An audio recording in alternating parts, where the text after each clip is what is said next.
Welcome beautiful Paris Saint-Germain family. In today's video, we'll be grading Paris Saint-Germain's group stage in the UEFA Champions League, and at the end of the video, I will give it a rating out of 10 on how good I thought this group stage was from Paris Saint-Germain. So PSG obviously finished on 8 points in this group stage, which is actually their lowest tally since QSI took over. They also scored only 9 goals, which is the lowest since QSI took over. They also conceded 8 goals, which is the second to highest goals against since QSI took over Paris Saint-Germain. They also only had 2 points, which is the lowest since QSI took over. And they had a goal difference of 1, which is the lowest since QSI took over. When I saw all of this, and when people saw all of this, obviously it's worrying. And would you say that this is Paris Saint-Germain's worst season since QSI took over? I definitely disagree. I just think that the goals we're scoring, the goals we should be scoring, the goals we're conceding, the goals we should not be conceding, and the games we should win and the points we should pick up doesn't really tell you the right story on Paris Saint-Germain so far this season. When you look at the normal stats as goals, goals against, and points, you can see that Paris Saint-Germain have never been worse in the Champions League. And we should be grateful that statistically this has been the worst group stage in Paris Saint-Germain's QSI history. But we still moved on to a round of 16. There are a lot of teams who had 12 points in the Champions League group stage in previous years who didn't manage to go through. But we went through with 8 points, which is, as I said, the lowest in QSI tally. Well, when you look at stats, you can't just look at the normal stats. You always have to look at the deeper stats because they'll tell you a better story. So if we take a look at a bit of deeper stats that only exist from the 17-18 season up till this season was the third highest XG since 17-18. This season had the second lowest XGA since 17-18. And this season, Paris Saint-Germain had the most possession it has ever had in a Champions League group stage, with a 66.8 percentage. So we looked at goals scored and XG, and we can see that it's a big difference. And that is because Paris Saint-Germain have not been able to convert their chances. The clinicality and composure in this season's Champions League by Paris Saint-Germain's attackers has been abysmal. And here are some clips.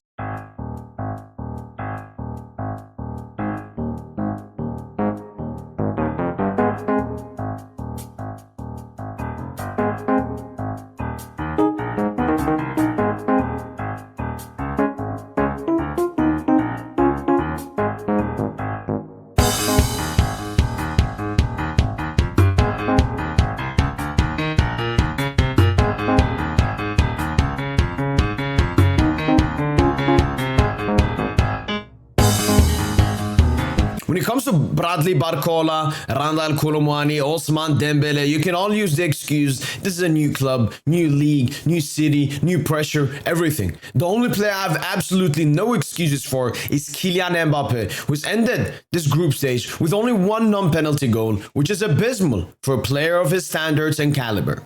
But that's the thing. There are valid excuses. There are excuses why Paris Saint-Germain had the lowest tally in its entire QSI history. There is a reason we scored the lowest amount of goals and conceded the second most goals in QSI history. It's because Paris Saint-Germain this season is an entirely new team and new squad. We removed leaders like Sergio Ramos, Lionel Andres Messi, Neymar Jr., Marco Verratti, obviously recently removed Thiago Silva, Di Maria, all of these players. So this is an entirely new team, led by Kylian Mbappe.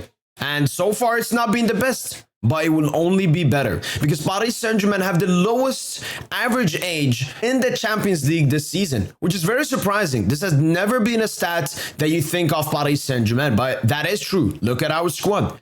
Barcola, at the age of 20, is starting Paris Saint-Germain games. Warren Zaire-Emery, 17 years old. So this is a team that will only get better with time, but isn't, amazing at the moment. But that's only when it comes to, as I said, the goals scored, the points tally, and the goals against. Because when you look at even deeper stats and compare them to other teams in the Champions League this season, here are Paris Saint-Germain's records. 4th most passes into the final third, 2nd most passes into the penalty area, 2nd best progressive passes, 2nd best progressive carries, third best non-penalty XG, third best XG, most carries into penalty area, third most key passes, third most passes per game, second most possession, third team with the most shots, and third team with the most shot creating actions per 90. When I looked at the stats, it was Paris Saint-Germain, Real Madrid, and City in first in every single important category.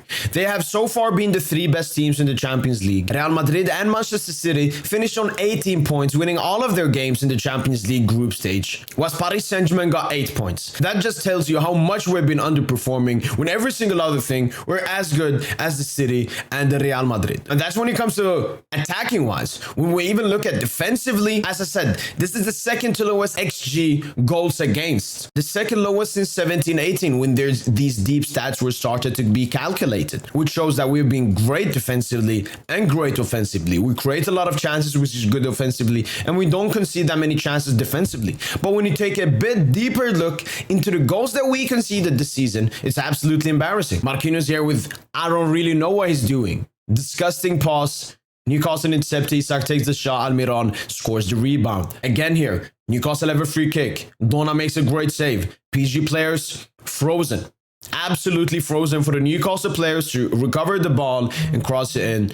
Dan Burn scores. Third goal, Mbappe doesn't hit his marker. PSG players standing still. Again, frozen. Absolutely frozen. Newcastle get a goal. AC Milan here. Leao takes the bicycle kick. I mean, it's a great individual ability. But I'm looking at the defense. Look at Marquinhos. What is Marquinhos doing? And you see it better when you see Gianluigi Donnarumma's reaction, which is absolutely hilarious to see. Again here, obviously, cross comes in, gets deflected away into the side. Theo Hernandez is running into, and look at what the PSG players are doing. They're absolutely frozen, looking at the referee, wanting a free kick, and AC Milan went on to score. Livramento goes past 1-2, goes past T3, 4-5-6. Almiron takes the shot, Dona deflects it right into Isak, and Isak scores. Hakimi with the suicidal pass, can't get the rebound, cross comes in, Fulkenberg to Adeyemi scores. So as you can see, many of the goals that we've conceded in this Champions League is us giving away free goals to the opponent and making simple mistakes that you shouldn't be making in the Champions League. And the answer to all of this is that Paris Saint-Germain, with it being a very young squad without certain leaders, has led to us not being experienced and the pressure catching on to us. Individual mistakes come from pressure, and not having composure again comes from pressure. The clinicality in big moments has been terrible for Paris Saint-Germain so far this season. But as I said, we still went through. We still went through even though we are underperforming so much and giving away so many free goals. Plus, we were in the group of death. If you even compare this group of death to previous group of death we were in, like in 18-19 with Liverpool and Napoli, we still had Red Star, who we got 6 points against, which was easy points. Or in the other group stage in 2021, when we had United and Leipzig, but we also had Istanbul Başakşehir, who also gave us 6 free points. In this group, there were no free points, and we had to fight through this group. And we did it. And that is a great accomplishment. Even though we only came second, this is still a great accomplishment by Paris Saint-Germain. And as I said, we signed over 14 players this season. We got a new manager and we sold tons of players. Us not being that good is completely okay. It's completely understandable. And that's why these 3 months ahead of us is so crucially important for Paris Saint-Germain, because we need to show that the pressure doesn't hit us anymore. Obviously, it would be harder to show that in Ligue 1, but with us having an 8-win streak in Ligue 1 just tells you that this team is great. These players are great. They can play with each other. They can create chances and stop from goals conceded. But when it comes to bigger games in the Champions League, everybody's watching, headlights on you, then it's different. Paris Saint-Germain have to strengthen themselves, have to find leaders in this team, and have to fight for each other. I believe that we can win the Champions League, especially with everything I've gone through now. We have been a top 3 team in the Champions League, if you don't look at points and goals scored and goals against. If you just look at the performances. So PSG fans, I will give this Champions League group stage campaign an 8.5 out of 10. Because what we have done in such a short span of time, new players and a new manager, is incredible for me. I can't wait to see the draw, to see the team that we are going to humble, both home and away. And guys, don't forget the Borussia Dortmund performance where we created over 3 XG was away. I'm not concerned about this team. I'm excited to see this team. And when a player with Nuno Mendes qualities returns and Paris Saint-Germain set to have a lively winter transfer window, I can't wait for us to destroy the rest of Europe. That's been it from your boy PSG Int. Let me know in the comments down below, what do you guys think about Paris Saint-Germain's group stage? Other than that, make sure to have a nice day. And as usual, allez Paris!